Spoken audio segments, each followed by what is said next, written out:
আপনি আমি কাউকে ভালোবাসলে আগলায় রাখার চেষ্টা করি, আল্লাহ কাউকে ভালোবাসলে কষ্টের দিকে তাকে নিক্ষেপ করে।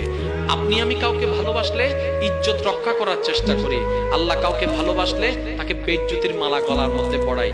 আপনি আমি কাউকে ভালোবাসলে তাকে যত্ন দেওয়ার চেষ্টা করি, আল্লাহ কাউকে ভালোবাসলে ক্ষুধার যন্ত্রণা দেয়, তৃষ্ণার যন্ত্রণা দেয়, টাকার যন্ত্রণা দেয়, সংসারের যন্ত্রণা দেয়, স্ত্রীর যন্ত্রণা দেয়, স্বামীর যন্ত্রণা দেয়, যন্ত্রণা দেয়। এবার মানুষ ভাবতে লাগলো, মওলা আমরা যখন কেউ কাউকে ভালোবাসি তাকে কাঁটার আঘাতও দিতে চাই না, কিন্তু তুমি নাকি ভালোবাসলে এমন করো। আল্লাহ পাক বলে, তোদের ভালোবাসা আর আমার ভালোবাসাটা এক হতে পারে না, তোদের ভালোবাসার নিয়ম আর আমার ভালোবাসার নিয়ম এক হতে পারে না, তো মওলা তুমি এমন করো কেন? আল্লাহ পাক বলে, দুনিয়াতে থাকবি আর কয় বছর? 5 বছর, 10 বছর, 20 বছর, 30 বছর, 40 বছর, বেশি থেকে বেশি 100 বছর তুই থাকবি। আমি তো তোকে 100 বছরের সুখ দিতে চাই না, আমি তো তোকে অনন্তকালে সুখ দিতে চাই, অনন্তকালে সুখ দিতে চাই। তোরা দুনিয়াতে যারা ভালোবাসে কয় বছর ভালোবাসবে? 1 বছর ভালোবাসে, 2 বছর ভালোবাসবে। কেয়ারিং নিলে কতটুকু কেয়ারিং নিবে? 2 বার কেয়ারিং নিবে, 3 বার কেয়ারিং নিবে। যত দিন যাবে কেয়ারিং কমতে থাকবে, যত দিন যাবে তত ভালোবাসা কমতে থাকবে।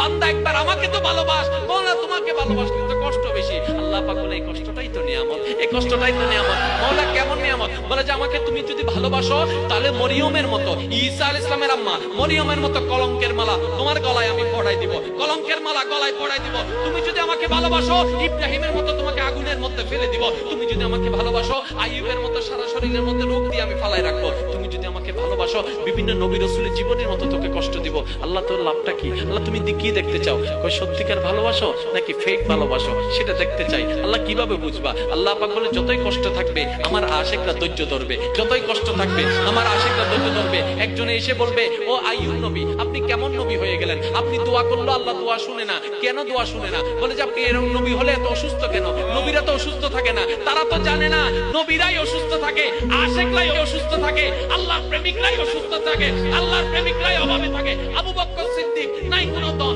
নাই কোনো গাড়ি, নাই কোনো বাড়ি, কিন্তু প্রেমিক ছিল আল্লাহ। আল্লাহ কষ্টের মধ্যে ফেলে দিয়েছেন, কষ্টের মধ্যে ফেলে দিয়েছেন, কষ্টের মধ্যে ফেলে দিয়েছেন। আল্লাহ তুমি এত কষ্ট দিচ্ছ কেন? বলে যে যখন তুমি কষ্ট সহ্য করতে করতে ধৈর্যের পাহাড় বানাই ফেলবা, একদিন আগুনের মধ্যে বসে বসে তুমি মুস্কি হাসতে হাসতে পারবে।